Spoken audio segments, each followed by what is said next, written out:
Hello, friends. Namaste, Adab, Sat Sri Akal. Hope all of you are doing wonderful. Thank you very much for being patient. हम काफ़ी time से missing हैं, हम आपसे बात नहीं कर पा रहे हैं. The most important reason behind that was the elections which were hitting entire India. So we were busy operationally in a lot of charter flight handling pan India, and yes, it was a very good experience. We handled almost in Oria, to be precise. We had almost, you can say, equal to 2,000, 3,000 flights, and it was a pleasure meeting and greeting people on flights which we handle, who are at a very high level in government of India. So it was wonderful. But yes, because of that, we were missing in action from a long time. So now we are back. I, Manish Kaul, host for this show which is called Oria Sky Talk Show. I am back, and very soon we will start our activities which is meeting people every week who are from aviation, who are having various expertise, various backgrounds, handling various things at the airport, and we will be talking to them, trying to understand what all they do with us, what all they are doing for aviation, what do they feel about aviation, and what do they suggest or recommend to the people who want to make a career out of aviation. So again, thank you very much for being patient. I, Manish Kaul, Oria Sky Talk Show, and Oria wishes you good luck and hope to see you soon. Cheers. Thank you.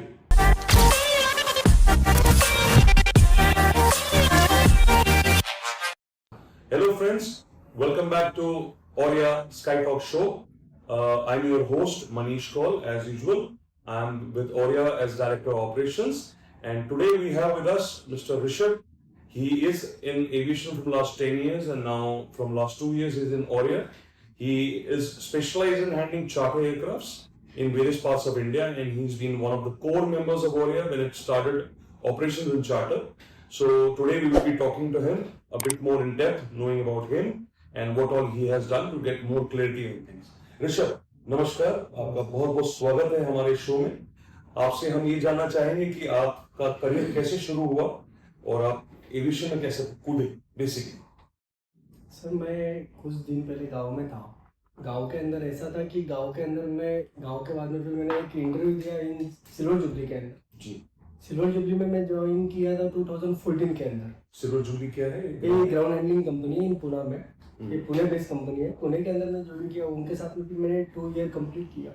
उसके बाद में मैं promotion लेके सार के aviation में गया. अच्छा. सार ये भी ग्राउंड हैंडलिंग कंपनी है सर. जी. ये इनका मेन ऑफिस दिल्ली में है. जी. उसके बाद में पुणे में इनका एक ब्रांच ओपन हुआ था. उस टाइम में मैं उधर गया था. मैं उधर सीनियर एग्जीक्यूटिव करके गया था. जी. उसके बाद में मुझे 1-2 साल के बाद में और एक प्रमोशन मिला कि मैं जब असिस्टेंट स्टेशन मैनेजर गया. और उसके कुछ 2-3 साल शहर में आप असिस्टेंट स्टेशन मैनेजर गए? पुणे में. अच्छा, ठीक है. तो उसके बाद में और 3 साल के बाद में मुझे प्रमोशन मिलता है स्टेशन मैनेजर का इन पुणे एयरपोर्ट. और फिर मैं पुणे के अंदर ये किया. उसके बाद में फिर मैं राजेश सर से मिलते ही रहता था. और हमारे एनडीसी. और उसके उनके साथ में मेरी बातचीत हुई. फिर उन्होंने मेरे को एक ये दिया कि मैं तुम मेंटर पे कर. बहुत बढ़िया. मैं ओरिया ज्वाइन किया. वंडरफुल. तो आपने बताया कि आपने सिल्वर जुबली से शुरू किया. जो हमें देख रहे हैं उनके लिए ग्राउंड हैंडलिंग क्या होता है बेसिकली? सर, ग्राउंड हैंडलिंग के अंदर जो वीवीआईपी फ्लाइट रहती है वो हम इधर ही करते हैं. और उधर भी मैं वही करता था. अच्छा. इसके अंदर कभी मैं शेड्यूल फ्लाइट के ऊपर तो नहीं गया. शेड्यूल फ्लाइट मैंने किया, पर वो भी एनएसओपी के हिसाब से ही किया. एनएसओपी हमारा हो गया नॉन शेड्यूल. जी. तो वही अपन करते थे. उसके बाद में ऐसा था कि फिर अपना वीसीएम सर का फ्लाइट है, डीसीएम सर का फ्लाइट है, या वीवीआईपी लोग जो रहते थे. तो आप सबसे मिले. हम मिले ना मिले, आप सबसे मिल चुके हैं. बहुत बढ़िया बात. इसमें जो नॉर्मल कमर्शियल हमारी फ्लाइटें हैं, वो जो हमारे एनएसओपी हैं या चार्टर फ्लाइट हैं, इनमें आपके हिसाब से सबसे बड़ा अंतर क्या है? मतलब शेड्यूल फ्लाइट होगी आपकी, इंडिगो है, स्पाइस है, विस्तारा है. आपके हिसाब से दोनों की हैंडलिंग में अंतर क्या है? सर, अंतर कुछ नहीं है. अपने को जब शेड्यूल फ्लाइट की हैंडलिंग करना है, उसके अंदर अपने को टाइम लिमिट रहता है. अच्छा. और कुछ ऐसा रहता है कि एरोसोपी के अंदर टाइम लिमिट नहीं रहता है. चार्टर. अच्छा. उसके अंदर ऐसा भी हो जाता है कभी कभी कि फिर पैसेंजर के हिसाब से टाइमिंग चलता है जी. या तो फिर एक तो वेदर के हिसाब से टाइम चलता है. क्योंकि छोटे जहाज. और ऐसा भी कभी आ जाता है कि फिर वेदर खराब हो गया तो ग्राउंड उसको फ्लाई नहीं कर पाएगा। समझ गए। तो तो उसमें आप ये बोलना चाहते हैं कि उसमें लेकिन नॉर्मल आप जैसे मेरे जैसे पैसेंजर ज्यादा लोग नहीं जाते नहीं हैं जाते। चार्टर में, उसमें वीआईपी जाते हैं। ये जो हम चार्टर फ्लाइटें हैंडल करते हैं, इसमें हमें नॉर्मल शेड्यूल फ्लाइट से कुछ अलग करना पड़ता है, ध्यान रखना पड़ता है ज्यादा, कुछ ऐसा है? यस सर, उसके अंदर उनका ऐसा है कि शेड्यूल फ्लाइट के अंदर अपने को कुछ टाइम लिमिट है जी। और कुछ टाइम लिमिट रहता है। वो लिमिट के अंदर, इसके अंदर टाइम लिमिट नहीं है, पर इनको वीआईपी ट्रीटमेंट देना है, पूरा वीआईपी ट्रीटमेंट देना है कि जहाँ पे जो जिस काम के लिए अपने को 2 मिनट लग रहे हैं या 5 मिनट लग रहे हैं, वही जगह पे अपने को जो काम 5 मिनट का है वो 2.5 मिनट में खत्म करना है। जो मिनट का जो 2 मिनट का जो काम है उसको 1 ही मिनट में खत्म करके उनके सामने अपने को रखना है। और एक टारगेट अपने दिल में रखना पड़ता है कि इनका काम कितने जल्दी निपटे जाएगा। ठीक है। तो आपने अभी तक कितने लोगों को ऐसे हैंडल किया है? मतलब ऐसे कोई बड़े कुछ नाम बताइए हमें, मतलब जिनको आपने हैंडल किया हो या उनकी हैंडलिंग की हो। यस सर, मैं लास्ट इलेक्शन में मई 24 जी। मई 24 को मैंने अमित शाह जी को 1 टाइम किया। अमित शाह जी मतलब? ये अमित शाह जी, अमित अपने शाह साहब। अमित अच्छा शाह अच्छा साहब, अच्छा। जी जी ये अपने यूनियन होम मिनिस्टर है, अमित शाह जी को हैंडल किया है। जी उसके बाद में कांग्रेस प्रेसिडेंट राहुल गांधी जी, जी उनको भी हमने हैंडल किया। जी उसके बाद में सीएम सर, डीसीएम सर, जी जे सीएम ऑफ महाराष्ट्र एकनाथ शिंदे जी जी है, DCM sir Devendra Fadnavis sir है, जी। डीसीएम सर अजित पवार काफी सर है। बड़े बड़े नाम हैं, मतलब उसके बाद ऐसे में घबराहट हो रही है बैठ के यहाँ पर। तो आप कैसे हैंडल कर लेते थे इन सबको? क्योंकि मुझे समझ में आ रहा है कि सेफ्टी सिक्योरिटी को दरमद पर उस पर नजर रख के, ऐसा नहीं होगा कि वहां पूरे एक मतलब लोग इतने ज्यादा होते होंगे फ्लाइट पे। अब मेरे को लगता है 2-4 लोग ही फ्लाइट को हैंडल करते होंगे। Yes sir. तो कैसे ये पॉसिबल है इतना सारा काम एक साथ करना 3 या 4 लोगों के? सर इसके अंदर ऐसा हो जाता है कि अपने को एकदम ये हो जाता है कि भाई बड़े लोग हैं, इनका फ्लाइट एकदम जल्दी निकाल देना है अपने जी को।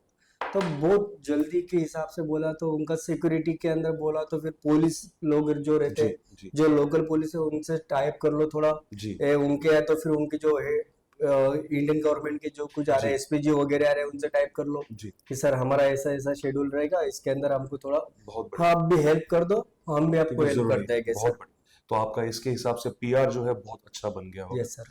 ये बताइए मेरे को ऋषभ जी कि आपका एविएशन में जुड़ने का मन क्यों किया, और क्या ये एकदम हुआ या कुछ प्लान्ड था? और क्या आप आज खुश हैं जो आप एविएशन में आए, या अगर पॉसिबल होता तो कुछ और कर पाते? सर मेरे दिल में तो कभी आया नहीं था कि मैं कभी फ्लाइट देख पाऊँ, या मैं एक बहुत गरीब घर से बिलोंग करता हूँ। हम्म मेरे गांव में से भी मैं बहुत गरीब घर से बिलोंग हूँ। हम्म पर इसके अंदर ऐसा था सर कि मैं एकदम नया, एकदम गया फट, एकदम मेरे को भी नहीं पता कि मैं कैसा जाके ज्वाइन कर गया। हम्म। और मैं ज्वाइन करके जब बिना मैं कुछ सोचे समझे बिना सोचे सर, कुछ भी आपको नहीं बस एक पता था नौकरी मुझे। चाहिए था? एक नौकरी चाहिए था सर, अच्छा। मैं एक नौकरी ढूंढते ढूंढते चला गया और हम्म। उसके अंदर मेरा करियर कब बन गया मुझे भी नहीं पता।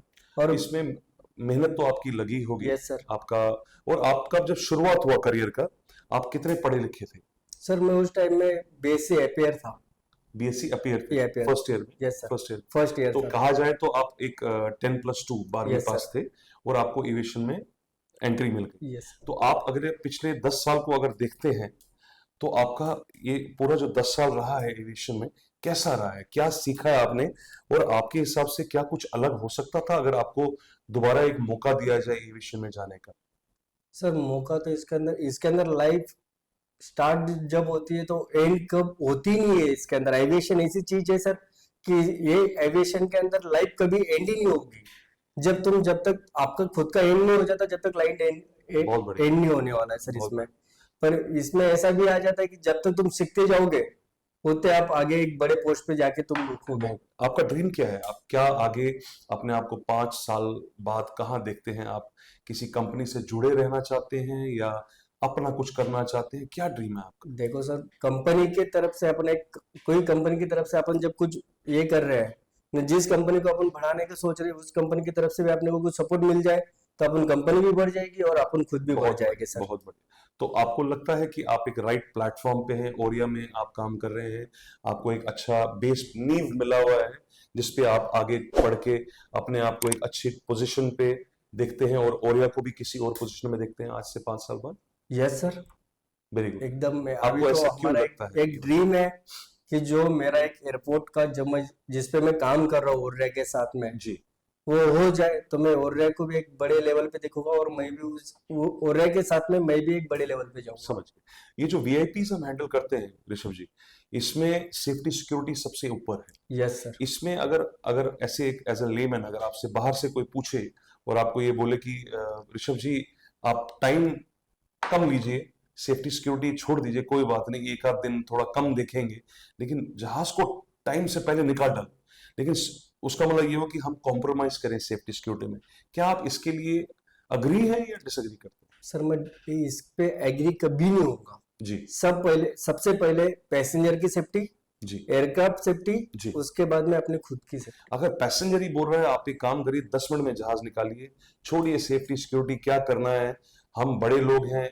मतलब इतने बड़े बड़े लोग जा रहे हैं, चेकिंग फ्रिस्किंग सब कुछ हो चुका है, जाने दीजिए, तो उस पे आप उनको कैसे मतलब मनाते हैं ये बताइए। सर ऐसा रहता है कि जब अपने को एक एटीसी रहता है, अभी एटीसी आपको एयर पता ट्रैफिक है, कंट्रोल, एयर ट्रैफिक जी कंट्रोल जी जो जी। रहता है, ये क्या होते हैं traffic control? Air traffic control sir ये जो डेस्टिनेशन अपने को जाना जी है जी उसके बीच में का जो कोऑर्डिनेशन जो जी है जी। वो एटीसी ही करता है, अच्छा एयरक्राफ्ट के साथ में और कैप्टन के साथ में। अच्छा अच्छा अच्छा अच्छा। और जो पहले अपन जब वो एटीसी का और जो अपना कन्वर्सेशन जो होगा जी वो जी। कैप्टन के और पैसेंजर के बीच में अपने को I see. रखना है। तो ये बेसिकली उनको हम लेमन लैंग्वेज में हवा के ट्रैफिक वाले बोल सकते हैं, यस सर। तो जो हवा में ट्रैफिक रहता है उनको कंट्रोल वो उसको कंट्रोल अच्छा करते हैं। अच्छा अच्छा। और सर वो ऐसा रहता है कि पहले अपन कैप्टन को समझाओ कि कैप्टन सर आपने को ऐसा करना है, और इसके बाद में अपन पैसेंजर को ऑनबोर्ड कराओ। जी है तो पैसेंजर को उसके पहले कि भाई सर इसी पैसेंजर को भी बता दो कि सर इस प्रॉब्लम की वजह से आपको 10 मिनट आपको लॉन्च में बैठना है, वो रेडी है, हम्म वो रेडी है ना, तो उनको बोलो कि सर आप एयरक्राफ्ट में जाके 10 मिनट होल्ड करो, कोई अच्छा। दिक्कत नहीं। पर लेकिन सेफ्टी सबसे पहले सेफ्टी और security is first in aviation, very very, उस पे कोई कॉम्प्रोमाइज कुछ कॉम्प्रोमाइज नहीं। ये बताइए ऋषभ जी, आप आजकल की जनरेशन है, जैसे आपने खुद बोला आप मेरे ख्याल से 12वीं पास थे यस सर। जब आपने एविएशन ज्वाइन किया, तो मुझे नहीं लगता है कि आप कितने पढ़े लिखे हैं, मेरे ख्याल से 10वीं पास से लेके ग्रेजुएट तक सबके लिए जॉब्स हैं यहाँ पर, यस अपना करियर बना सकते हैं। तो अगर आजकल की जनरेशन या आजकल के जो हमारे बच्चे हैं, लोग हैं, वो अगर एविएशन जुड़ना चाहें तो उनके लिए आप अगर आगे देख के बता पाए, उनके लिए अगर आपके लिए कुछ है जो आप शेयर करना चाहें, क्या उनको करियर बनाना चाहिए एविएशन में, नहीं बनाना चाहिए, और उनको इसमें एंटर करने के लिए क्या करना चाहिए एक्सपीरियंस के हिसाब से, वो अगर आप उनको बताएं तो बहुत अच्छा लगे। सर एविएशन ऐसी चीज है कि एविएशन में जितना भी तुम करियर बनाना चाहते हो तुम्हारा बनते ही रहेगा। ये ऐसा नहीं कि एक जगह पे तुम्हारा करियर मुझे आज ऐसा कि जैसा स्टार्ट हो गया करियर और एंड हो गया, ये कभी नहीं होगा एविएशन में। जब तक ग्रोथ होती रहेगी, ग्रोथ होती रहेगी, और आपको उसके अंदर सेटिस्फेक्शन कभी नहीं मिलेगा एविएशन में कि भाई मैं यहाँ पे जाके भी यहाँ पे मेरे को इतना नहीं हो रहा है। एडिक्शन ऐसी है एडिक्शन ऐसा ही रहता है कि मैं मैनेजर बना तो अब मैं senior Senior manager, manager। Senior हूं तो जूनियर सीए बनना चाहता हूं। Yes sir. समझ नहीं, इसके अंदर ऐसा है करियर करते वक्त करियर बनाना है कुछ, तो आपने को कुछ स्ट्रगल करना है पहले कि भाई मेरे को सर ने अभी मेरे से कोई एक सीनियर है कोई और अपन जूनियर है, तो उस टाइम में किसी ने कोई बोल दिया कि ये काम करना है, यस सर करूंगा। ऐसा नहीं कि उनको नो बोल दो, उनको अभी उनको डिसमोट कर दो और तुम्हारा आगे की ग्रोथ रुक जाए। नहीं होता है अपने से तो भी करो, नहीं होता है तो भी अपने को करना ही है। ये बहुत अच्छी सीख है ऋषभ जी जो आपने बोला, मतलब एक होता ना we have to do it, there is no no in aviation, मतलब ना कोई वर्ड नहीं है, वर्ड ही नहीं करना है तो करना है, करना है तो करना है। बहुत बढ़िया। और इसके अंदर अपने से कुछ गलती हो जाती है, बाद में सर से सॉरी बोलो कि सर मैं कर रहा था, मैं न्यू था इस लाइफ में तो भी मैं कर रहा था, पर मेरे से जो गलती हुई उसके लिए मैं सॉरी बोलता हूँ, और जो मुझसे अच्छा हुआ उसके लिए मैं थैंक यू बोलता हूँ कि सर आपके वजह से मैं ये कर पाया, मैं आप नहीं रहते थे तो मैं ये नहीं कर पाता था। बहुत बढ़िया। ये एक रहता है सर, इसके अंदर जो सीखने को जो मिलेगा, जो अपने को स्टडी मिल रही है उसको लर्न करते चलना है अपने को। ऐसा नहीं कि अपने को कोई बताएगा या मनीष सर बैठे अभी मनीष सर से ही पूछो, मनीष सर आप लोग हमेशा तो अपने लिए फ्री नहीं है, तो उस अपने सामने नहीं है कि वो अपने को समझाते बैठे। एक बार जो समझा दिया उस पर एक तो नोट डाउन कर लो, या तो अपने दिमाग में नोट डाउन कर लो कि भाई ये अपने को करना है, ये मनीष सर ने बताया था, ये मनीष सर के फॉलो करते करते अपने काम करना है। पर ये रहता है कि ऐसा नहीं है कि मनीष सर का गलत उपयोग करके उस पर काम करना है, नहीं, जो मनीष सर ने सिखाया था उसको एकदम सीधे तरीके से एकदम सरल रास्ते से उसको आगे लेके जाना है। वंडरफुल वंडरफुल ना वो सर एक ऐसा रहता है फिर कि उनके भी दिल में अपनी जगह बैठती है, और अपने भी एक अपने को भी कहना था कि अपने जो सीनियर लोग हैं तो अपने डायरेक्टर लोग हैं या अपने चेयरमैन है, उनके दिल में अपनी एक जगह बैठ जाती कि भाई ऋषभ इज डू, या वो कर सकता है, ही कैन डू इट, ये we can do very it. वो बहुत इंपॉर्टेंट है मेरे ख्याल से एविएशन में, क्योंकि काफी लोग एविएशन से जुड़ना चाहते हैं, और जो बंदा डेडिकेशन, जैसे आपने बोला to do, I can do it, अगर वो उस एंथू के साथ नहीं चलेगा, तो बहुत लोग अभी भी बाहर हैं जो एविएशन में जुड़ना चाहते हैं। और ये एक मेरे ख्याल से एडिक्शन है, अगर आप अग्री करेंगे एविएशन, कि एक बार आप एंटर हो गए तो छोड़ने का मन नहीं करता अगर आप करियर बनाना चाहते हैं। तो मैं बहुत दिल से आपका शुक्रिया करता हूं ऋषभ जी, आप हमारे साथ आज जुड़े, और हाँ, मतलब आपने चार्टर की साइड किया है काम, आगे भी आप चार्टर भी करेंगे, भगवान ने चाहा तो हम कमर्शियल के साथ भी जुड़ेंगे, हम फ्लाइटें भी उड़ाएंगे भगवान ने चाहा। तो आप अगले 10 साल में आप अपने आप को कहां पर देखते हैं ओरिया में? सर मैं हो रहा है कि अगले 10 साल के अंदर मैं एक तो भी मैं अभी जो मैं हूँ जिस लेवल पे हूँ, उस लेवल से मैं एक तो जीएम लेवल तक भी जाना चाहता हूँ अगले 10 साल के अंदर। समझ गया। आपका बहुत बहुत धन्यवाद ऋषभ, आज जुड़ने के लिए हमारे साथ, आपसे काफी कुछ सीखने को मिला। For everyone, I think we learned a lot of things today from Rishabh. One is, हमने एक एविएशन का दूसरा पहलू देखा, एक तो होता है commercial flights, Indigo, spice, Vistara. आज हमने उसका दूसरा पहलू देखा, which is charter flights. Charter flights वो होती हैं जहां पर हमारे वीआईपीज, सीनियर लोग, मिनिस्टर्स, गवर्नमेंट एम्प्लॉइज एक जगह से दूसरी जगह जाते हैं when they want reach faster, और या हो सकता है उनको कोई मीटिंग्स करनी है ऑन बोर्ड जब तक वो फ्लाई करेंगे, तो उसके लिए चार्टर्स का यूज होता है, which happens domestically as well as internationally. उसमें we have to maintain safety and security, as Rishabh said, we cannot compromise on safety and security come what may, even if on the party on the other side is pushing us, we cannot compromise. One more thing which he very wonderfully said is that if you want to make a career out of it, when you want to join aviation, एक चीज है जिसको कहते हैं to do, we can do it and we will do it. अगर आप उस चीज को अंदर लेके नहीं चलेंगे, aviation is very difficult for you. And अगर आप अपना करियर बनाना चाहते हैं, अब आप देखिए ऋषभ है अभी हमारे साथ, वो अगले 10 साल में, मैं तो कहता हूं हो सकता है वो 5 साल में जीएम बन जाए, because that is what aviation gives you. If you are performing well, if you're a good person, if you're dedicated, loyal, then sky is the limit. That's the best part about aviation, because the cycle moves very fast. And I think Rishabh is a wonderful part of Oriya, and he has been handling almost 4-5 airports in one time.